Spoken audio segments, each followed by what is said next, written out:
Analisis pajak penghasilan pasal 21 terhadap wajib pajak orang pribadi.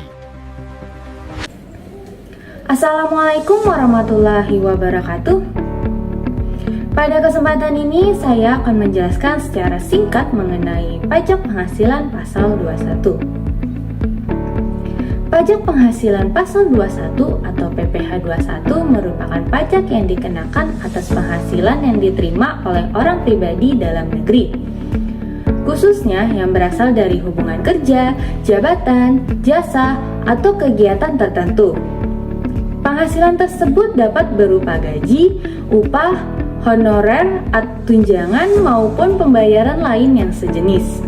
PPh pasal 21 bersifat withholding tax, artinya pemotongan pajak dilakukan oleh pemberi kerja atau pihak lain yang membayarkan penghasilan. Sistem ini bertujuan untuk mempermudah pemungutan pajak serta meningkatkan kepatuhan wajib pajak. Dalam pelaksanaannya, pemberi kerja memiliki kewajiban untuk memotong, menyetor, dan melaporkan PPh pasal 21 melalui SPT masa PPh 21, serta memberikan bukti potong kepada wajib pajak yang bersangkutan.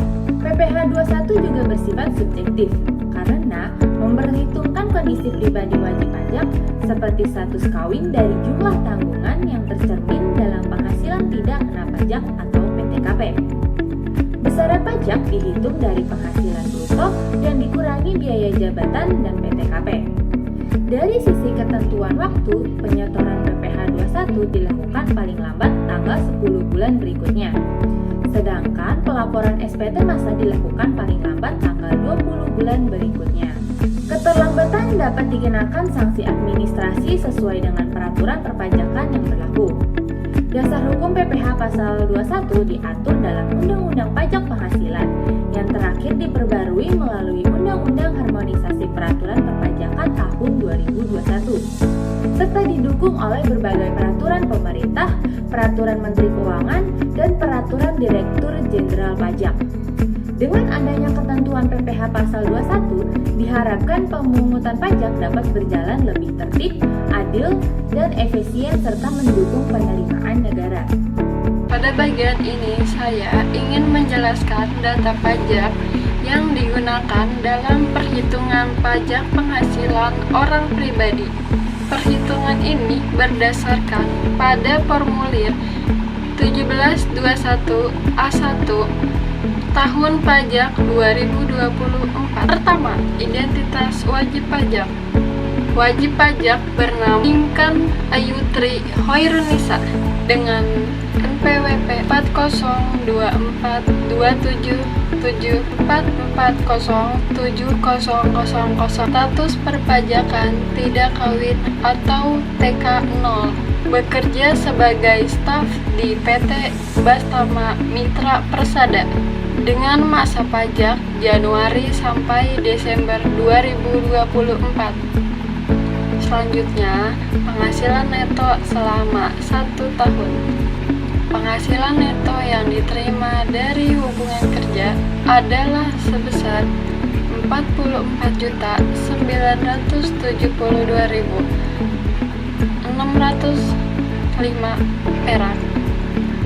Tidak terdapat penghasilan lain, baik dari dalam negeri maupun luar negeri, dan tidak ada zakat atau sumbangan yang dapat menjadikan pengurang pajak. Kemudian, penghasilan tidak kena pajak atau PTKP berdasarkan PMK No. 101/PMK 010/2016. PTKP untuk wajib pajak dengan berstatus TK0 adalah sebesar 54 juta per tahun karena penghasilan neto lebih kecil daripada PTKP, maka penghasilan kena pajak atau PKP bernilai 0. Akibatnya, PPh terutang berdasarkan pasal 17 Undang-Undang PPh juga sebesar 0. Namun, selama tahun berjalan telah dilakukan pemotongan PPh pasal 21 oleh pemberi kerja adalah sebesar 88.846 perak. Dengan kondisi tersebut, SPT tahunan ini berstatus nihil. Akibatnya, tidak ada wajib pajak kurang bayar atau lebih bayar. SPT tahunan ini dilaporkan pada tanggal 13 Maret 2025. Pada kali ini saya akan menjelaskan perhitungan pajak penghasilan orang pribadi berdasarkan formulir 1721 A1 tahun pajak 2024. Pertama, penghasilan bruto. Selama tahun 2024, wajib pajak memperoleh penghasilan berupa gaji sebesar 42 juta, tunjangan sebesar 88.847, bonus atau THR sebesar 3.500.000 sehingga total penghasilan bruto adalah 45.588.847 rupiah. 2. Pengurangan penghasilan. Pengurangan yang diperbolehkan meliputi biaya jabatan sebesar 214.442.000, iuran pensiun atau hari tua sebesar 401.800. Total pengurangan penghasilan adalah ini ditambah ya, jadinya 616.242. Ketiga, penghasilan neto setahun.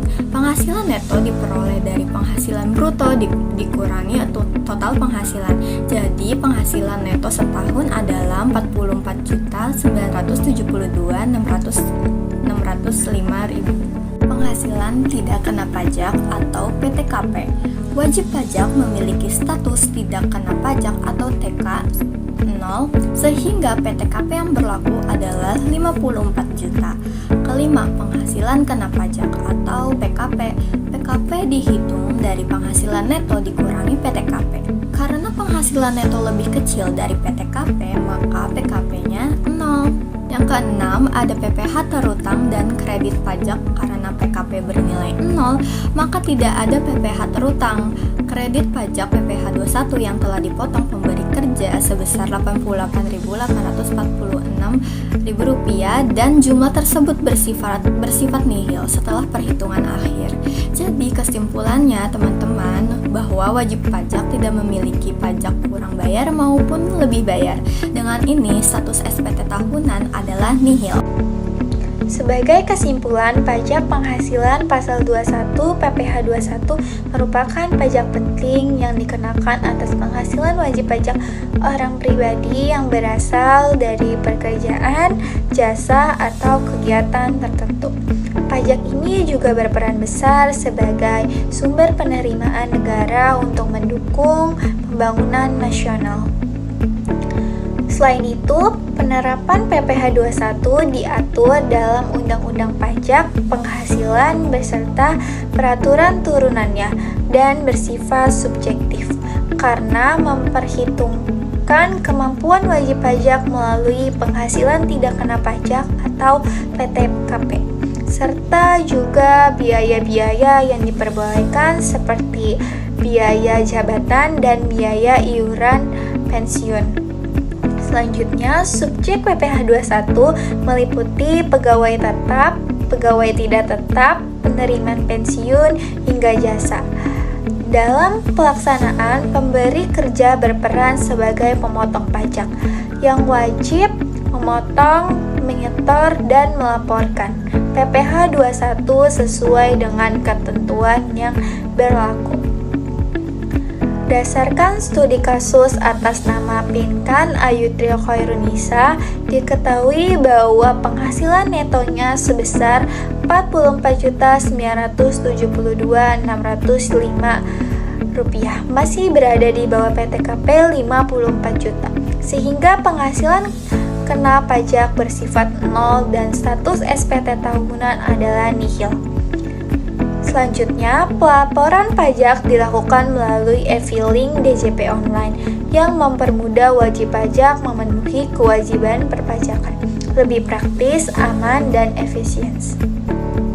Dengan demikian, dapat disimpulkan bahwa kesadaran, kepatuhan, dan ketepatan waktu dalam pelaporan wajib pajak menjadi kunci utama keberhasilan sistem perpajakan yang adil, transparan, dan juga berkelanjutan. Akan menjelaskan langkah-langkah pengisian SPT tahunan PPH orang pribadi menggunakan sistem e-filing DJP online. Langkah pertama adalah login ke DJP Online. Wajib pajak membuka situs DJP Online Pajak Go.id, kemudian memasukkan NPWP dan password, lalu klik tombol login. Setelah berhasil masuk, langkah kedua yaitu memilih menu pelaporan e-filing. Pada halaman utama, pilih menu lapor, kemudian e-filing, dan klik buat SPT. Selanjutnya, wajib pajak menjawab beberapa pertanyaan panduan yang disediakan sistem untuk menentukan jenis SPT. Dalam kasus kali ini, sistem secara otomatis memilih formulir 1770S karena wajib pajak merupakan pegawai tetap. Ketiga adalah mengisi data SPT tahunan. Pada bagian A diisi identitas wajib pajak seperti nama, NPWP, alamat, NIK, jenis kelamin, status perkawinan, dan jumlah tanggungan untuk PTKP, jabatan, serta data pendukung lainnya. Pada bagian B diisi penghasilan neto dalam negeri sehubung dengan pekerjaan sebesar Rp44.972.605. Kemudian di bagian C yaitu penghasilan tidak kena pajak atau PTKP sebesar 54 juta. Karena penghasilan neto lebih kecil dari PTKP, maka bagian D penghasilan kena pajak atau PKP bernilai 0. Selanjutnya pada bagian E, PPh terutang juga 0. Pada bagian F, kredit pajak dari PPh pasal 21 yang telah dipotong perusahaan sebesar Rp88.846, sistem secara otomatis menampilkan status SPT nihil karena pajak terutang sama dengan pajak yang telah dipotong. Langkah keempat adalah mengunggah lampiran dokumen yang perlu dilampirkan antara lain bukti SPT pasal 21 formulir 1721A1 serta bukti pembayaran zakat atau potongan lainnya jika ada. Langkah terakhir adalah mengisi SPT.